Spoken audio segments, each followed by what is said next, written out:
Good morning नमस्कार विद्यार्थी मित्रों केम छो मजामां चलो तो आज આપણે અમીનો એસિડ વિશે વાત કરવાની છે।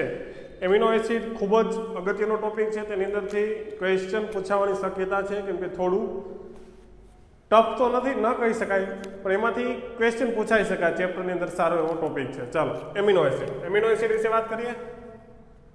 જોજો ભાઈ ખાસ એમિનો એસિડ समझाय छे ने। हवे जो एमिनो एसिड जे छे एमिनो एसिड तेनी जे बात करीए छीए त्यारे इम्पोर्टंट बात ए छे छोकराओ एमिनो एसिड नी अंदर इम्पोर्टंट बात ए छे के तमने काले थोड़ीक बात करी थी के नहोती करी शुं बात करी थी विचारो जोईए। एमिनो एसिड विषे तमने नाम आप्युं हतुं कीधुं तो के नहोतुं कीधुं काले हाँ कीधुं तो ने तो एना पछी आपणे आजे आगळ वधवानुं छे।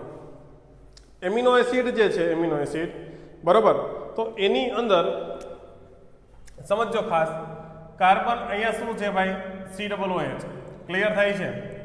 अहींया शुं छे NH2 ग्रुप अहींया शुं छे हाइड्रोजन अने अहींया छे R। चलो क्लियर थाय छे देखाय छे बधुं यस चलो क्लियर छे। जुओ R CH NH2 અને COOH एमिनो एसिड ની વાત કરવાની છે ત્યારે હવે જુઓ જે એમિનો એસિડ જે છે એમિનો એસિડ એમાં R બરાબર શું લેવાનું છે તેની ખાસ વાત કરવાની છે બરાબર। તો જુઓ એમિનો શું છે આની અંદર એમિનો પ્લસ એસિડ છે ને શું છે એમિનો ગ્રુપ પ્લસ શું છે एसिड एमिनो એટલે તમને ખબર છે NH2 ગ્રુપ છે કે નથી અને એસિડ જે છે કાર્બોક્સિલિક એસિડ નો COOH છે કે નથી। તો હવે સમજો જે એમિનો અને એસિડ હવે જો એસિડ અને એમાઇન ગ્રુપ છે એટલે તટસ્થ જેવું થઈ ગયું કે નહીં। હવે જો આ જે આલ્ફા એમિનો એસિડ છે કેવો આલ્ફા એમિનો એસિડ છે કેવો એસિડ છે આલ્ફા શા માટે મેઇન ક્રિયાશીલ સમૂહ જે છે મેઇન ક્રિયાશીલ સમૂહ તે મેઇન ક્રિયાશીલ સમૂહનો બાજુનો કાર્બન હોય એને કેવો કાર્બન કહેવાય આલ્ફા કાર્બન કહેવાય। એટલે કે COOH ના બાજુના કાર્બનને કેવો કાર્બન કહેવાય આલ્ફા અને આલ્ફા કાર્બન ઉપર શું છે એમાઇન છે તો આલ્ફા એમાઇનો બરોબર છે અને એસિડ। ચલો ક્લિયર થઈ છે કે નહીં। તો આ વાત થઈ ત્યાર પછી કાલે તમને બીજી વાત કરી હતી ગ્લાયસિન વિશે વાત કરી હતી તો કે ભાઈ સ્વાદે ગળિયા હોય છે તેની વાત કરી લીધી હતી એના હિસાબે ગ્લાયકોઝ ઉપરથી આવ્યું बरोबर है संज्ञा है GLY याद है ना। तो आपणे आज आज बात पर आगे वधवाना छे समझो खास आ आर ऊपर हूँ थोड़ो बॉक्स बनाई दईश केम के जोवानुं छे के शुं छे ते। हवे थोड़ुं बेस बांधी लईए टोटल केटला प्रकारना एमिनो एसिड कीधा था कुदरतमांथी तमने केटला मळी आवे छे 20 प्रकारना एमिनो एसिड जे छे बराबर छे ते हशे 20 प्रकारना एमिनो एसिडमांथी जे 15 एमिनो एसिड छे 15 एमिनो एसिड ए केवा छे न्यूट्रल छे केवा छे न्यूट्रल छे। हवे समजी ल्यो के 15 एमिनो एसिड केवा छे न्यूट्रल छे बरोबर।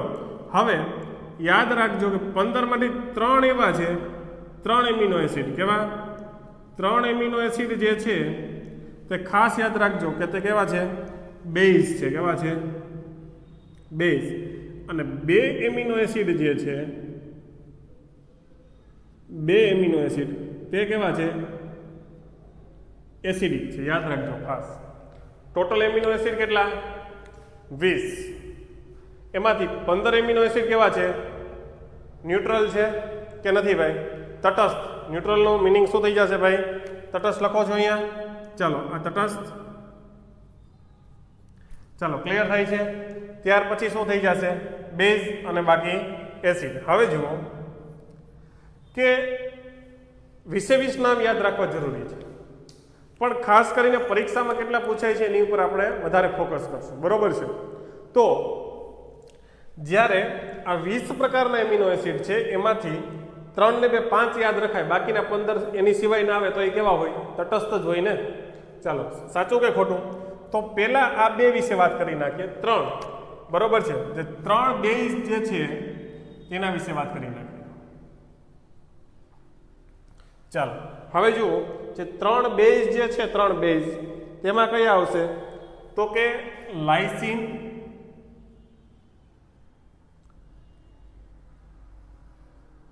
આર્જિનિન અને આવશે હિસ્ટિડિન. યાદ રાખજો 3 એમિનો એસિડ જે છે તે કેવા છે બેઝ છે. આ 3 કેવા છે બેઝ, બેઝિક અમીનો એસિડ છે. કેવા છે બેઝિક અમીનો એસિડ. હવે જુઓ આ 3 જે એમિનો એસિડ છે એમિનો એસિડ તેમાં તમારે શું યાદ રાખવાનું છે? આ 3 પહેલા અત્યારે યાદ રાખી લો, પછી એના બંધારણ એના વિશે વાત કરીએ. આ 3 એસિડિકની વાત કરી કે ન કરી ભાઈ? હવે 2 એમિનો એસિડ કેવા છે એસિડિક છે, તો એમાં એક આવશે ગ્લુટામિક એસિડ. શું આવશે? Glutamic acid. અને બીજું આવશે એસ્પાર્ટિક એસિડ. ચાલો આ બે એસિડ કેવા છે ભાઈ એસિડિક છે ને, એસિડિક અમીનો એસિડ. તો બાકી જે વધ્યા 15 વધ્યા એ આપણે એમનો ખબર પડી જશે. બરોબર છે કે આ 5 સિવાયના છે. જો સપોઝ કે તમને એમ પૂછ્યો કોઈ પણ એક ક્વેશ્ચન પૂછ્યો છે, બરોબર છે, એમાંથી સમજો ખાસ એક ક્વેશ્ચન પૂછ્યો છે, એમાં એવો ક્વેશ્ચન પૂછ્યો છે કે ભાઈ નીચેનામાંથી કયો એમિનો એસિડ જે છે તે એસિડિક છે. તો એસિડિક પૂછશે તમને ખબર પડી ગયા, સમજાય છે કે ભાઈ આમાંથી બેમાંથી એક હશે ગ્લુટામિક એસિડ અથવા તો એસ્પાર્ટિક એસિડ. હવે એવો ક્વેશ્ચન પૂછે છે કે ભાઈ નીચેનામાંથી કયો બેઝિક એસિડ છે, તો પણ તમને ખબર પડી જશે લાઇસિન, આર્જિનિન અને હિસ્ટિડિન સિવાયનો કોઈ પણ 3 માંથી કોઈ પણ એક હશે. ક્લિયર થાય છે? પણ તમને છોકરાઓ જો જે છે તે ક્વેશ્ચનની અંદર તટસ્થ એમિનો એસિડ પૂછશે તો તમે શું યાદ રાખશો? આ 5 યાદ રાખો. તો આ 5ની અંદરથી આ 5 છે તમને ખબર છે એક એસિડિક છે ને આ બેઝિક છે, 3 છે એ બેઝિક છે, 2 છે એ એસિડિક છે. અને સિવાયનો કોઈ પણ એસિડ આવશે છે તે કેવો હશે? સિમ્પલ વાત છે ને, તટસ્થ હશે. સમજાય છે? તેની વાત પણ આપણે કરશું. બરોબર, જેટલા પૂછાય છે એટલાની વાત આપણે કરશું. હવે સમજો એમિનો એસિડ છે, એમિનો એસિડનું વર્ગીકરણ આપણે કરી લઈએ. એમિનો એસિડનું વર્ગીકરણ ચાલો જો જે એમિનો એસિડ જે છે એમિનો એસિડ એમાં આ આર ખાસ યાદ રાખવાનું છે. આ જો આ કાર્બન છે એમાં પેલું લઈ લઈએ તટસ્થ એમિનો એસિડની વ્યાખ્યા હું બોલી જાઉં છું. તટસ્થ એમિનો એસિડ, ચાલો જો તટસ્થ એમિનો એસિડમાં શું કહેવામાં આવે છે કે એમિનો એસિડમાં શું કહેશું? આ જે એમિનો એસિડ છે આ એમિનો એસિડ, બરોબર, COOH NH2 અને અહીંયા આપી દઉં છું H. આ જે એમિનો એસિડ છે એમિનો એસિડ તેમાં R બરાબર જે R છે R એ બરાબર કેવું હશે? કોઈ તટસ્થ હશે, તટસ્થ મોલેક્યુલ હશે અથવા તો તટસ્થ બંધારણ અહીંયા લેવામાં આવશે R બરાબર. તો જે એમિનો એસિડ બનશે કેવું બનશે? તટસ્થ એમિનો એસિડ બનશે. પાકું? રેડી? જેના ઉદાહરણ લઈ લઈએ.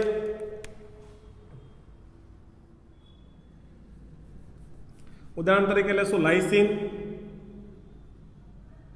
અને આર્જિનિન. તો આની અંદર છે એક લેશું લાઇસિન અને બીજું લેશું ફિનાઇલ એલેનાઇન, ત્રીજું લેશું ખાલી એલેનાઇન. બરોબર છે? હવે જો જે આ લાઇસિન તો ભાઈ આની અંદર આવશે ભાઈ એસિડિક છે, સોરી, 2 ઇનામ છે. ચાલો એલેનાઇન, બાકીના વિશે આપણે કરવાના જ છે. એક એલેનાઇન અને એક ફિનાઇલ એલેનાઇન. બરોબર? હવે સમજો ખાસ જુઓ કે ભાઈ જે આ તટસ્થ એમિનો એસિડની વાત થઈ ગઈ, ક્લિયર થાય છે? તટસ્થ એમિનો એસિડ પછી કેવું એસિડ આવશે? બેઝિક એમિનો એસિડ આવે. કેવું આવશે ભાઈ? એમિનો એસિડ પણ કેવું? બેઝિક એમિનો એસિડ પણ. બેઝિક એમિનો એસિડની અંદર પણ સેમ વાત તમને સમજાય છે કે ભાઈ જુઓ આ રીતે એમિનો એસિડ છે COOH, અહીંયા આવશે NH2 ને, સમજાય છે? અહીંયા આવશે NH2, અહીંયા આવશે H અને અહીંયા શું આવશે R. હવે જો આર જે છે આર બરાબર જો બેઝિક વસ્તુ હશે અહીંયા શું હશે બેઝ હશે શું હશે આર બરાબર જો કોઈ પણ પ્રકારનો બેઝ હશે તો જે એમિનો એસિડ મળશે એ કેવા મળશે બેઝિક એમિનો એસિડ જેના ઉદાહરણ તમને ખબર છે અહીંયા લાઇસિન આર્જિનિન અને છે હિસ્ટિડિન ચાલો ક્લિયર થઈ ગયું કે નથી થતું ભાઈ અહીંયા સુધી સમજાય છે તો હવે ત્યાર પછી તમને એવું પૂછી શકે કે ભાઈ acidic amino acid amino acid કોને કહે છે એસિડિક એમિનો એસિડની વાત કરવી હોય છોકરાઓ ત્યારે સાવ સિમ્પલ સાદું તમને ખબર છે શું કે આપણી પાસે છે COOH તો કે છે H NH2 અને અહીંયા R જો R બરાબર શું લીધેલું હોય એસિડિક કોઈ પણ લીધેલું હોય સમજાય છે ને કોઈ પણ એસિડ લીધેલો હોય એસિડિક સમૂહ લીધેલો હોય તો જે એમિનો એસિડ મળશે જે એમિનો એસિડ એ કેવો હશે ભાઈ સિમ્પલ હશે એસિડિક જેમ કે આપણી પાસે બે છે ગ્લુટામિક એસિડ અને એસ્પાર્ટિક એસિડ ગ્લુટામિક એસિડ અને બીજું છે એસ્પાર્ટિક એસિડો ચાલો અહીંયા સુધી છોકરો આરામથી સમજાઈ જાય છે કે નથી સમજાતું તો આજે એમિનો એસિડ છે એ એમિનો એસિડની વાત કરવાની છે ચલો ક્લિયર થાય છે કે નહીં હવે પછીની વાત કરી નાખીએ જો છોકરો એમિનો એસિડને દર્શાવવાની રીત પણ જુદી જુદી છે જેની અંદર આપણે વાત કરીએ તો એમિનો એસિડ જે છે એમિનો એસિડ તે એમિનો એસિડને દર્શાવવા માટે એક ત્રિઅક્ષરી અને એક અક્ષરવાળી સમજાય છે કે નહીં એક ત્રિઅક્ષરી ત્રિ એટલે કે 3 અક્ષરવાળી સંજ્ઞા અને એક અક્ષરવાળી સંજ્ઞા એક જ મિનિટ સોરી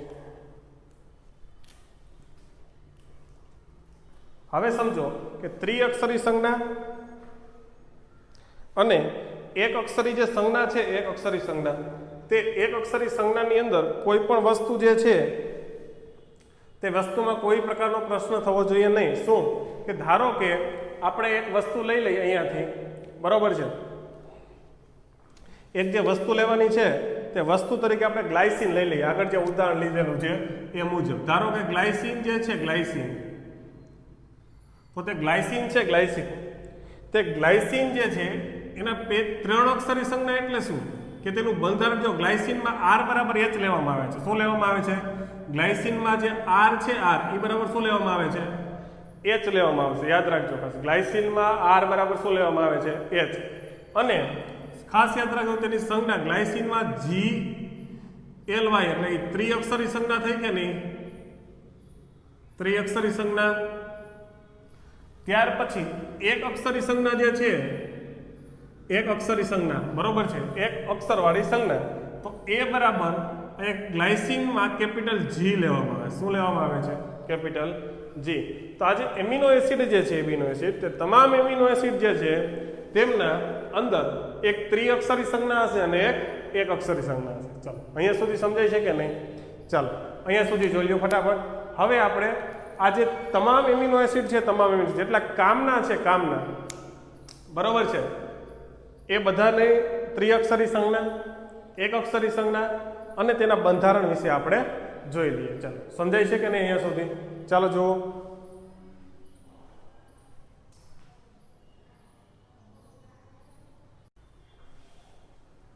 તો ચાલો હવે એમિનો એસિડ જે છે એમિનો એસિડ એના વિશે આપણે અંદર માહિતી મેળવીએ બરોબર છે જુઓ અહીંયા શું લખેલું છે કે ભાઈ ક્રમ આપેલું છે એમિનો એસિડનું નામ આપેલું છે R નું બંધારણ ત્રિઅક્ષરી ટૂંકું નામ અને એક અક્ષરી ટૂંકું નામ R નું બંધારણ એટલે સમજાય છે ને કે નથી સમજાતું જુઓ R બરાબર તમને શું આપેલું હતું વિચારો છે R બરાબર તમને એક આપેલું હતું બરાબર છે આવી રીતે કંઈક હતું ને COOH NH2 R અને H તો એ R જે છે R એ બરાબર અહીંયા શું લખશું એ આપણે જોવાનું છે ચાલો જોતા જઈએ જો નંબર 1 ની વાત કરીએ તો જે છે તે પેલું છે ગ્લાયસિન છે શું છે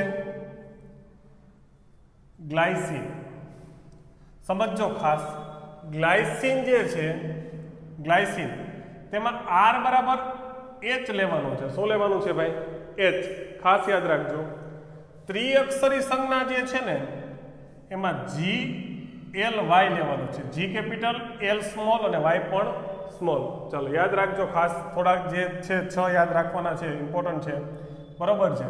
અને જે એની સંજ્ઞા છે તે પણ જી છે, કેપિટલ જી, બરોબર છે. ગ્લાયસિન પછી આવશે એલેનાઇન આવશે. શું આવશે? એલેનાઇન. ચાલો તો એલેનાઇન જે છે, એલેનાઇન બરોબર છે, એમાં આર બરાબર શું લેવાનું થશે? CH3. આર બરાબર શું લેવાનું થશે? CH3. ક્લિયર થાય છે? તો જે એલેનાઇન છે, એલેનાઇન સમજો ખાસ, તે એલેનાઇનની જે સંજ્ઞા જે છે બરોબર, 3 અક્ષરવાળી સંજ્ઞા, તે capital A L A capital, L small A, અને આ પણ કેવો છે? કેપિટલ છે. ચાલો રેડી. ત્યાર પછી આવે છે વેલિન આવે છે. શું આવે છે? વેલિન. હવે જુઓ, વેલિન જે છે, વેલિન બરોબર છે, તેની અંદર જે આર બરાબર લેવાનું છે તે આ એક ગ્રુપ છે. આ ગ્રુપ સાથે તમે જાણીતા છો. વિચારો છો આ શું છે? આ શું છે? આવું કંઈક નથી? આવું કંઈક વિચારો ને. ચાલો જોવો જોઈએ. આને શું કહેતા હતા? આ ગ્રુપને કંઈક કહેતા હતા. એક CH સાથે શું હોય? 2 CH3 હોય તો આઈસો નહોતા કહેતા? આઈસો પ્રોપાઇલ કહેતા હતા ને, 3 કાર્બન હતા એટલે. તો જે આઈસો પ્રોપાઇલ છે, આઈસો પ્રોપાઇલ, હવે સમજો વેલિન છે, વેલિન તેની સંજ્ઞા જે છે તે VAL વડે દર્શાવાય છે અને તેને કેપિટલ V વડે દર્શાવે છે. ચાલો સમજાય છે? Capital V. હવે આવે છે લ્યુસીન આવે છે. શું આવે છે? લ્યુસીન. હવે જે લ્યુસીન જે છે, લ્યુસીન તે ખાસ યાદ રાખવાનું છે. કઈ રીતે સમજો ખાસ? શું હશે તેમાં? CH2 CH3 2 ટાઈમ્સ, બરોબર છે. શું છે ભાઈ? CH3 CH3 2 ટાઈમ્સ, બરોબર છે. લ્યુસીન જે છે, લ્યુસીન તેને LEU વડે દર્શાવવામાં આવે છે. કેના વડે? LEU. અને જે LEU છે બરોબર છે, તેને કેપિટલ L વડે દર્શાવવામાં આવે છે. સમજો ખાસ, કંઈ ભૂલ ન કરતા ભાઈ. ચાલો રેડી છે? LEU વડે દર્શાવવા, બરોબર છે. ત્યાર પછી લ્યુસીન પછી આવશે આઇસોલ્યુસીન. શું આવશે? આઇસોલ્યુસીન, બરોબર છે. હવે આઇસોલ્યુસીન જે છે તે એનું બંધારણ સમજો, આર બરાબર આ રીતે છે. સમજાય છે? CH સાથે CH3 CH2 અને CH3, અને અહીંયા શું જોડાયેલું હશે? આટલો ભાગ. રેડી? આર બરાબર શું લેવાનું છે? આ ભાગ. સમજાઈ ગયું? આઇસોલ્યુસીન જે છે, આઇસોલ્યુસીન તેને ILE વડે દર્શાવવામાં આવે છે અને કેપિટલ I છે. હવે સમજો ફિનાઇલ, ત્યાર પછીનું છે ફિનાઇલ એલેનાઇન. હવે ફિનાઇલ એલેનાઇન જે છે તેમાં સમજો ખાસ, ફિનાઇલ એલેનાઇન તેમાં શું આવે છે? જો એલેનાઇન છે ને તો હાઇડ્રોજન છે ને, જો આ CH2 સમજો ખાસ, એની સાથે શું જોડાયેલું છે ભાઈ? ફિનાઇલ રિંગ જોડાયેલી છે. બીજું કંઈ નવું છે નહીં. ચાલો સમજાઈ ગયું કે નહીં? ચાલો આ થઈ ગઈ ફિનાઇલ રિંગ, બરોબર છે. તેને PHE સંજ્ઞા વડે દર્શાવવામાં આવે છે. તેની એક અક્ષરી સંજ્ઞા છે F. હવે છોકરા ભાઈ યાદ રાખવું જરૂરી છે ખાસ. જો આ જે છે, આ બધા જે તમને લિસ્ટ આપેલું છે તે તમામે તમામ યાદ રાખજો ખાસ. આ જે લિસ્ટ આપેલું છે, આ લિસ્ટ જે છે તે આગળ હવે આના પછીના જે ટોપિક ભણશું તેમાં કામ આવવાનું છે. એટલે યાદ રાખવા 100% જરૂરી છે, કેમ કે જે વસ્તુ વારંવાર પૂછાય છે એનો જ તમને કારણ કાઢીને અહીં આપ્યું છે. સમજાય છે? બાકીના જે પૂછાય છે બરોબર છે, તે એસિડ અને બેઝ તો તમને યાદ રાખવાના કીધા જ છે. એસિડમાં કયા કયા હતા વિચારો જોઈએ. એક હતું એસ્પાર્ટિક એસિડ અને બીજું હતું ગ્લુટામિક એસિડ. ક્લિયર છે? અને બેઝમાં કયું હતું? લ્યુસીન, આર્જિનિન અને હિસ્ટિડિન, બરોબર છે. સમજાય છે કે નથી સમજાતું? તો આ 5 તો આગળ એસિડ અને બેઝના થઈ ગયા, બાકીના 6 11 થઈ ગયા. હવે પછી 9 વધ્યા, બરોબર છે. તે તમારે જોવાના છે, ખાલી નામ યાદ રાખવાના છે બાકીના. ચાલો ક્લિયર થાય છે કે નહીં? ચાલો અહીંયા સુધીની વાત છે. હવે સમજો આ વાત થઈ ગઈ કે નહીં? તટસ્થ. આ જે બધા છે તટસ્થ છે. કેવા છે? તટસ્થ.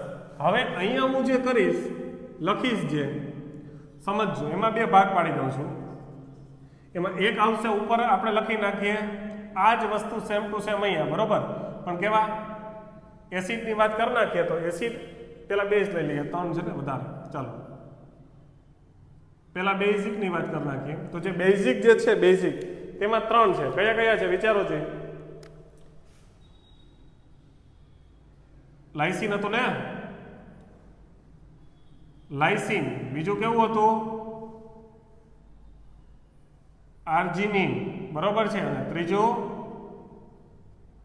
હિસ્ટિડીન ચાલો હવે સમજો લાઇસિન જે છે લાઇસિન તેમાં R બરાબર શું લગાડવાનું છે તો R બરાબર તેમાં તમારે લગાડવાનું છે CH2 4 times NH2 લગાડવાનું છે શું લગાડવાનું છે NH2 ત્રિઅક્ષરી સંજ્ઞા છે LYS L capital Y small S પણ કેવો સ્મોલ અને તેને K એક અક્ષરી સંજ્ઞા છે K ભાઈ તમને એમ થાય કે ભાઈ આ L ને K ને કઈ સેટિંગ થતું નથી પણ ભાઈ મિત્રો તે યાદ રાખવું પડશે બરોબર છે તેમાં યાદ રાખવા સિવાય કોઈ ઓપ્શન છે નહીં હવે આર્જિનિન છે આર્જિનિન તે સમજો જુઓ ખાસ આર્જિનિનનું બંધારણ જો અહીંયા CH2 હું 3 વખત લખું છું કેટલી વખત 3 વખત અહીંયા આવશે NH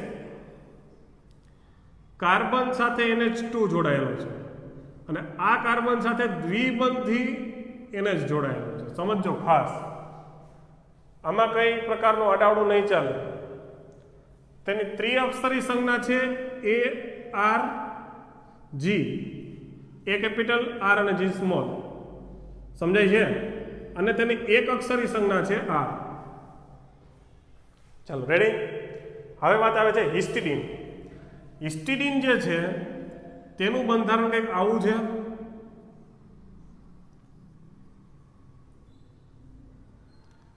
દ્વિબંધ આની લોન પેર અને અહીંયા છે CH2 ગ્રુપ ચાલો આ છે હિસ્ટિડીન બરોબર છે ચાલો તેને HIS વડે દર્શાવાય છે HIS અને તે જે આપેલું છે તેનું જે એક અક્ષરી સંજ્ઞા છે એક અક્ષરી સંજ્ઞા તે છે H ચાલો આથી બેઝિક એમિનો એસિડ ત્યાર પછી એમિનો એસિડ જે છે તે છે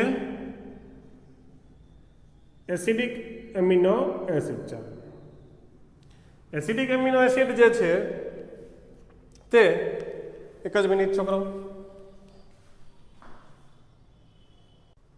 તો ચાલો જે એસિડિક એમિનો એસિડ છે એની અંદર બે છે તમને ખબર જ છે કયા કયા તો એક છે એસ્પાર્ટિક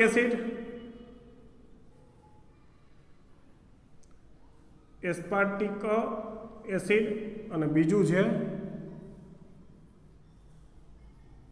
ગ્લુટામિક એસિડ બરોબર એસ્પાર્ટિક એસિડ જે છે એસ્પાર્ટિક એસિડ તેમાં જે એનું બંધારણ છે R બરાબર તે શું છે CH2COOH અને જે ગ્લુટામિક એસિડ છે તેમાં શું છે એક કાર્બન વધારે દેવાનો છે CH2 આ રીતે છે ક્લિયર થાય છે કે નહીં એસ્પાર્ટિક એસિડ જે છે એમાં ASP લગાડવાનું છે અને ગ્લુટામિક એસિડ છે એમાં GLU ક્લિયર એસ્પાર્ટિક એસિડને જે સંજ્ઞા છે તેને A વડે દર્શાવવામાં આવશે અને ગ્લુટામિક એસિડ છે ત્યાં એસ્પાર્ટિક એસિડમાં D વડે દર્શાવવામાં આવશે અને જે ગ્લુટામિક એસિડ છે ગ્લુટામિક એસિડ બરોબર છે તેમાં E વડે દર્શાવવામાં આવશે ચાલો ક્લિયર થાય છે અહીંયા સુધી તો અહીંયા સુધીની વાત છે છોકરાઓ આટલું ટેબલ તમારે કમ્પ્લીટ મોઢે કરવાનું છે ચાલો હવે આમાં કોઈ ભૂલાવવું જોઈએ નહીં ચાલો રેડી